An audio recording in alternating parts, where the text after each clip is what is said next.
Hey everyone, and welcome back to the channel. Today, we're brewing up a topic that's going to get a lot of you excited. What if I told you that your morning cup of coffee might be doing more than just waking you up? What if it held a secret that could one day help manage type 2 diabetes? It sounds almost too good to be true, but new research is pointing in exactly that direction. Scientists have just discovered brand new compounds in roasted coffee beans that, in lab tests, actually outperformed a common diabetes drug. This is a huge deal, and we're going to break down what it means for your health, for science, and for the future of food. So grab your favorite mug, get comfortable, and let's dive into the incredible science hidden in your coffee. First, let's talk about the key player in this story, an enzyme in our bodies called α-glucosidase. Think of it as a gatekeeper for sugar. When you eat carbohydrates, this enzyme breaks them down into simple sugars, which then enter your bloodstream. For people with type 2 diabetes, managing this process is critical to keeping blood sugar levels stable. This is where coffee comes in. Researchers have long suspected that coffee might have health benefits beyond its caffeine kick, thanks to something called functional foods. These are foods that offer health benefits beyond basic nutrition. They contain naturally occurring molecules that can have antioxidant, neuroprotective, or, in this case, glucose-lowering effects. The challenge has always been finding these specific helpful substances. Foods like roasted coffee are incredibly complex, containing thousands of different chemical components all mixed together. It's like trying to find a few specific grains of sand on an entire beach. Traditional methods for this kind of discovery are slow and often miss the mark, especially for compounds that exist in tiny amounts, but that's changing. A team of scientists, led by Minghua Q at the Kunming Institute of Botany, decided to tackle this problem with a smarter, faster, and greener approach. Their findings, published in the journal Beverage Plant Research, are truly groundbreaking.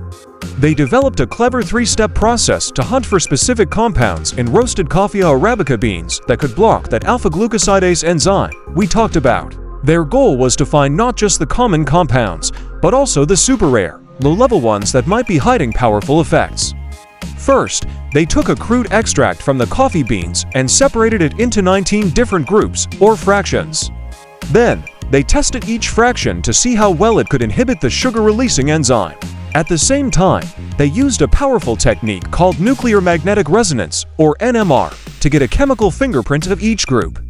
By combining the biological test results with these chemical fingerprints, they created a heat map that instantly showed them which fractions were the most active. It was like a treasure map, pointing them directly to the most promising parts of the coffee extract. They zeroed in on the most potent fractions and went in for a closer look. After a meticulous purification process, they successfully isolated 3 diterpene esters that had never been seen before. They named these brand new molecules caflaldehydes A, B, and C. Now for the most exciting part. They tested these 3 new compounds against the alpha-glucosidase enzyme, and the results were stunning. All 3 showed a remarkable ability to block the enzyme. And here's the kicker. They were all significantly more potent than acarbose, a commonly prescribed drug used to manage type 2 diabetes. Let me say that again. These newly discovered, naturally occurring compounds from coffee were stronger in laboratory tests than a medication currently on the market. This suggests that coffee contains molecules with serious anti-diabetic potential, but the researchers didn't stop there. They knew that even with their advanced methods, some trace compounds might still be too faint to detect. So, they brought in another high-tech tool, liquid chromatography mass spectrometry, or LC-MS. This technique is incredibly sensitive and can identify molecules even at extremely low concentrations. They used it to build a molecular network, which is like creating a family tree for chemicals. It groups similar molecules together based on their structure. This analysis revealed 3 more previously unknown diterpene esters that were closely related to the caflaldehydes they had already found. A search of all existing scientific databases confirmed it. These were brand new discoveries. So, what does this all mean for you and me? First, it reinforces the idea that coffee can be a powerful functional food. This research opens the door to developing new coffee-based products like specialized extracts or supplements specifically designed to help with glucose control. Imagine a future where a carefully formulated coffee product could be part of a healthy lifestyle plan for managing blood sugar. It is important to be clear. This doesn't mean you should start chugging coffee to treat diabetes.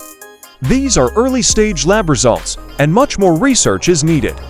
The next steps will involve testing these compounds in living organisms, including humans, to confirm their safety and effectiveness. But the potential is undeniable. Beyond coffee, the method itself is a huge step forward. This efficient, high-precision screening approach can now be used to explore other complex foods. What hidden health secrets are waiting to be found in tea, berries, or spices? This new strategy could dramatically speed up the discovery of natural, health-boosting compounds from all corners of our diet. This study is a perfect example of how modern science is unlocking the hidden potential of everyday foods. By combining biology with cutting-edge chemistry, researchers are not just identifying new molecules. They're recreating a roadmap for a new generation of functional foods and nutraceuticals that could help us live healthier lives. It's a powerful reminder that nature often holds the most elegant solutions to our health challenges. And sometimes, the key to a healthier future might just be waiting in your morning coffee cup. What are your thoughts on this? Does this change how you see your daily coffee?